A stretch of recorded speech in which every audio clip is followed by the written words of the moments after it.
Yeah, thrilled to be here. Appreciate it, Scott. Just got done meeting with our players not too long ago, and our guys are thrilled and excited about the opportunity. One of the best things about bowl games is the opportunity to go finish this season, with a highlight. And our guys are really pumped about this game in particular. To have the opportunity to play such a formidable opponent. Coach Chadwell's done an unbelievable job there at Liberty. Playing this season, finishing with an undefeated season. And our guys, we just finished our game last Friday and didn't finish quite the way we wanted. So getting an opportunity to play in a game like this is exactly what our guys are wanting to do and excited to do. And to get to do it in a venue like the Fiesta Bowl is really important. So with that said, we can open it up for questions. Great. Thank you, Coach. And members of the media, again, please raise your hand. Please add your name and ID in the bar, and please put your camera on so we can, Coach can understand who you are. First, we'll go with Eric from 24/7 Sports. Go ahead, Eric. Yeah, Dan, you just referenced it with Liberty being one of the few unbeatens. What else do you know about their team and kind of what are you excited about in terms of just this matchup? Yeah, not enough. It's we found out when you guys found out watching ESPN, but they are a team that I've been able to watch from afar and have a tremendous amount of respect for Coach Chadwell and the job that he's done and everywhere he's been. He's obviously been a consistent winner for a long time.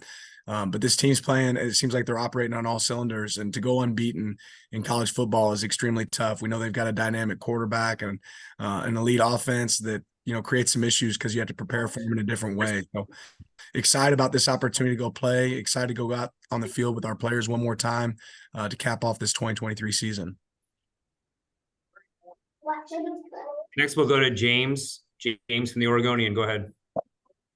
And Bo had left things kind of open-ended after the game on Friday. Has he given you any indication, or anybody else, whether it be Bucky or Troy, Dorless, Birch, or Kyrie, about opting out of this game just yet?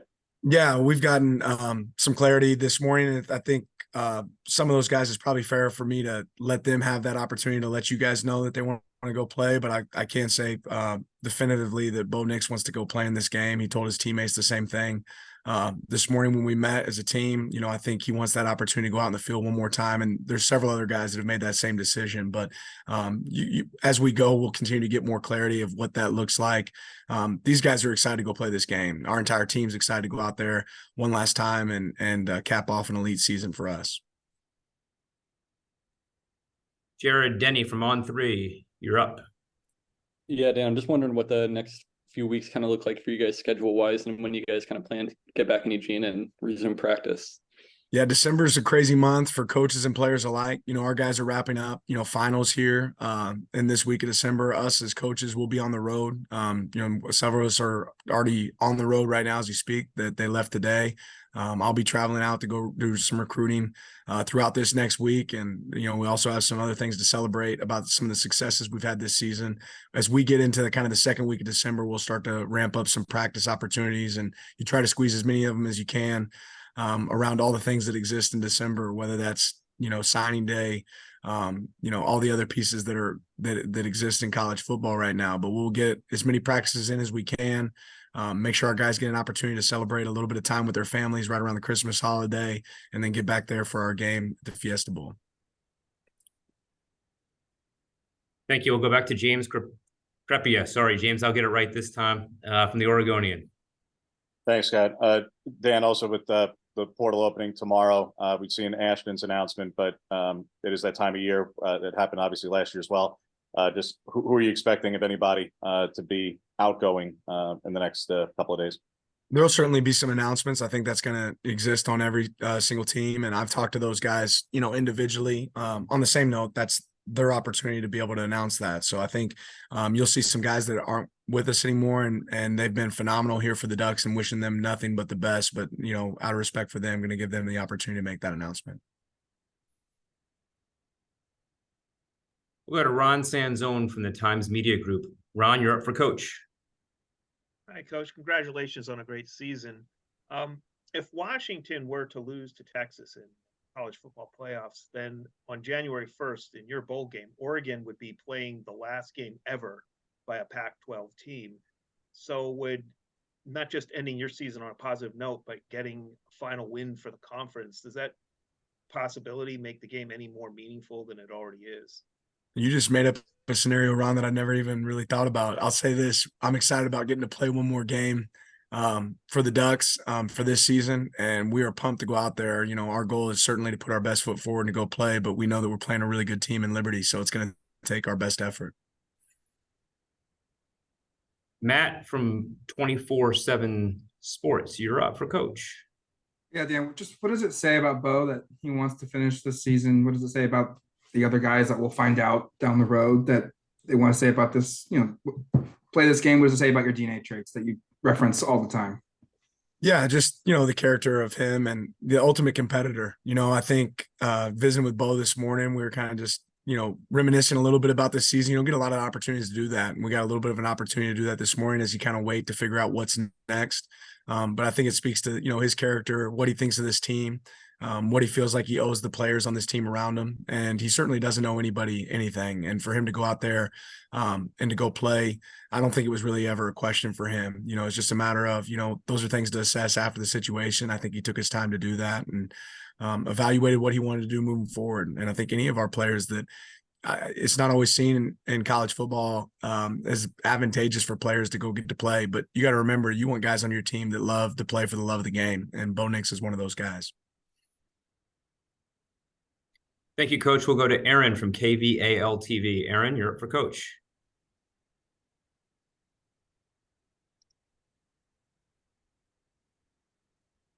Yeah, under the assumption that some of the players might not be playing in the bowl game, just what is your message going to be to some of those younger guys that are going to get a chance to kind of prove what they have to show kind of in this bowl game? Yeah, the great thing about bowl prep is the amount of practices that you get in preparation for a game. And I've always felt like one of the best things about playing in bowl games is how you get to continue to develop your team and grow your team. And we're going to get an opportunity to have 12, 13, 14 more practices, more meetings and opportunities around our young players to continue to advance and grow within the program. And certainly that's going to lead to some opportunities for some of those guys on the field as well. As far as who's available, not available, that's something we'll have to continue to assess. The other benefit of this window is just getting guys healthy that are not healthy at this point in the season, getting some guys back that are ready to roll. That'll be a benefit as well. But there's going to be some opportunities for young players to go make an impact. And I'm excited to see what those guys do. Thank you, Coach. Joe Londergan from SI Fan Nation, you're up. Hey, Coach. Regarding Liberty and the type of offense that Coach Chadwell runs with that kind of RPO situation, I'm curious if you can compare what they do to anybody you guys have faced in the last year, 2 years, that sort of thing, and how have you prepared for those kind of offenses in the past? Yeah, I really can't yet, Joe, just because I haven't had a chance to really watch them yet. But that'll be something when you're making all these plane flights and traveling around the country that you're going to take the time to do. So I know you can just look at the box score and tell that they're able to score a lot of points. And I know, again, that they have a great quarterback. And really everywhere Coach Chadwell's been, they've had a lot of success. So it's something we're going to have to figure out. It's something we're going to have to process and figure out how's the best way to attack them and try to stop that attack. Thank you. Coach, we'll go back to Eric from 24/7 Sports. Yeah, Coach, you kind of referenced the quick turnaround here in terms of just recently losing that game. Are there any moments that stand out in terms of how this team has handled the adversity of losing on Friday, or any anecdotes you're comfortable sharing? Nothing more than the fact that our guys have seen adversity before and they've experienced loss before and they've always responded. They've always, put their best foot forward and worked really, really hard. And I'm anticipating nothing different from our guys, moving forward. Matt from 24/7 Sports.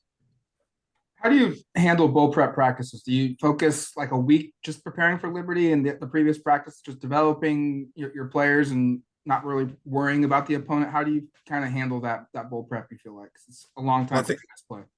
Yeah, I think you have to start with you, right? Where are the places that you can improve and grow? And fundamental technique is something that always, when you watch bowl games, you see it show up more and more, that's the part that maybe gets lost. And this game isn't going to be about schemes. Certainly there'll be some trick play opportunities here and there. There'll be some different stuff that you haven't seen or haven't prepared for that'll show up, but it's really about putting your guys in position to be able to go out there on the field and tackle and block and break tackles and be conditioned the way you need to be conditioned in a bowl game to perform your best. Which we'll go back to James. Dan, you touched on the week ahead and how chaotic it'll be for both you and Bo. If you could just expound on that a bit.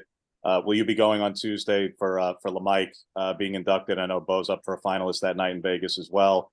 And then also I know he's going to Tuscaloosa Wednesday and presumably to New York thereafter. And I assume you'll be following him, but just, is that all the stops? Do I have all the boxes more or less along with some recruiting trips for you, or what is the week ahead? You've got them all. Yeah, you've got all the boxes. And I don't know that I'll be able to make it to every single event, but I'm certainly hopeful to be at all the events that I can be at. Certainly be there Tuesday to support LaMichael and Bo there. And then this weekend as well. And then a lot of flights and travel in between here and there for recruiting and everything else that exists. Go back to Aaron. With the fact that Bo plans to play in this year's bowl game, just how confident are you now that your main leader of this team is kind of leading a team into a bowl game, and hopefully that'll also impact kind of others' decision to also play in the bowl game as well?